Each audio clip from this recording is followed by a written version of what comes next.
Hello guys, welcome back to the nest. Hope you're all keeping well. Only 2 bars on my camera. Oh, hope it doesn't run out during this.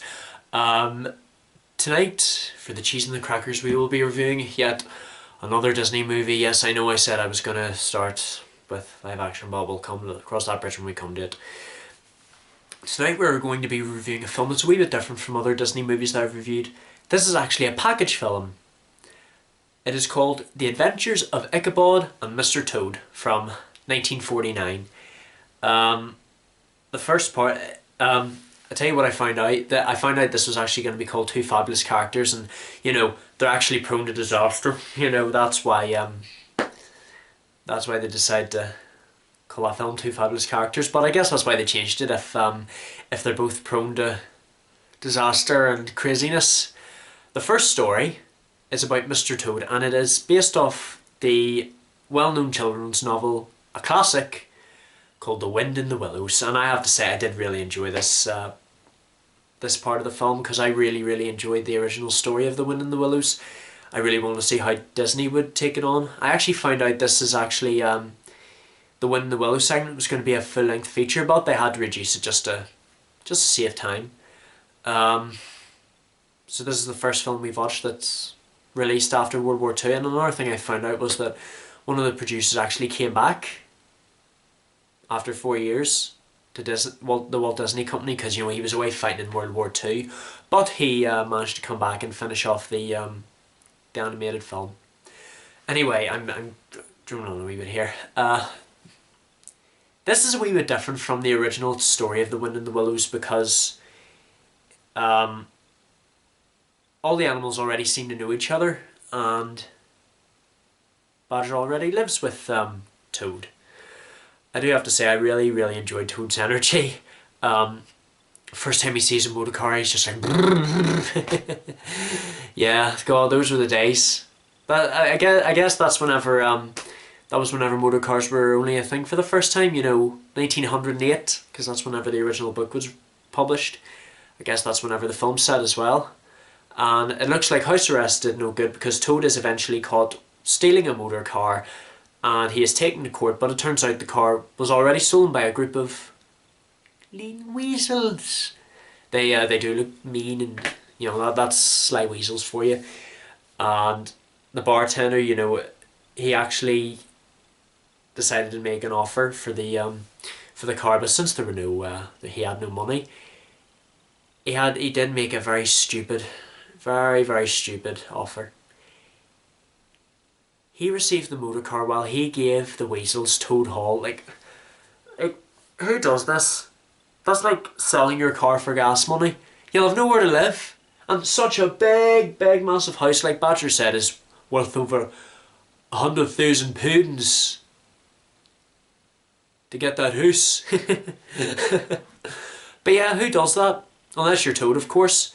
But of course the bartender decided to betray him and say that he tried to sell him a stolen car that he already stole. I do have to say I do feel very sorry for Toad. He realised what he was doing was wrong.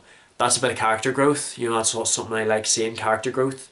But at least his horse Cyril was able to break him out of the jail.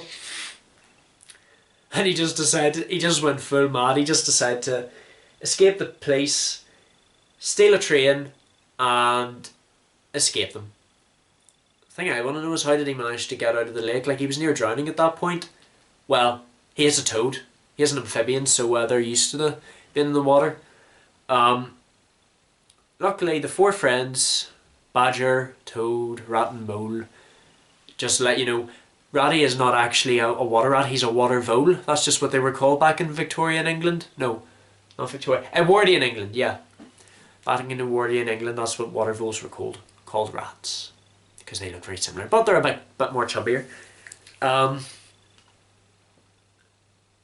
did enjoy the climax of that segment. I was really worried.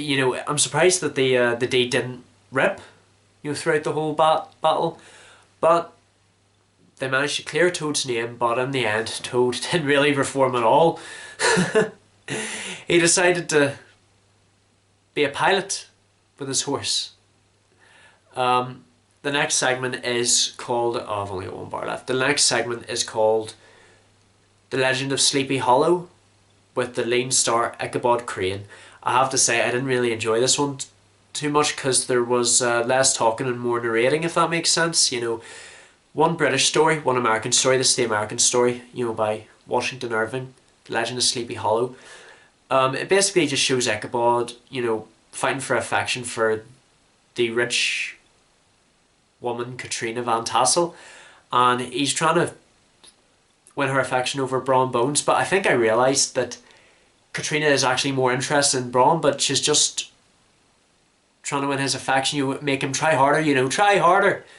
I can't really tell whether... Another reason why I didn't really enjoy this segment too much is because I don't know whether or not Ichabod is a villain or not. Because, you know, I don't know whether Braun's the hero. I know he's presented as one, but Ichabod is the main... is the title character of this segment. I don't know. I will admit I did enjoy Wind in the Willows a lot more because I'm more familiar with it, but you know, Legend of Sleepy Hollow, I did like how, you know, the superstition got the better of him. You know, that was his weakness.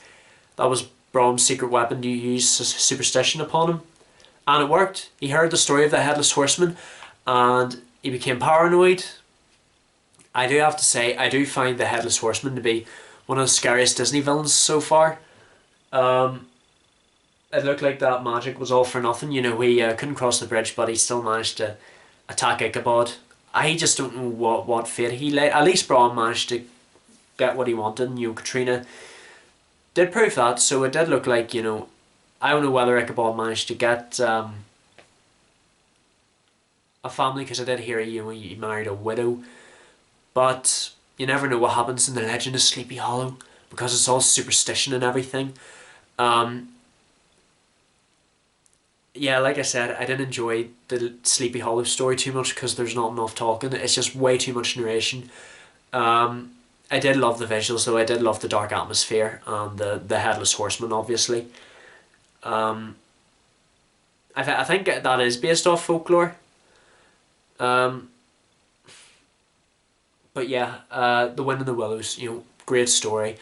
I did love Disney's retelling of it, you know, in its own way. Like, I do know the story was a wee bit dark at one point because of the Wildwood, but the Wildwood's nowhere near this movie. I do wish it was a big feature film. You know, they could have just made a Wind in the Willows and hated just making it a package, because I do know back in the 1940s it was like Disney's films were all just packages and everything, but it was great either way. But thank you all so much for watching. I shall see you in the next review.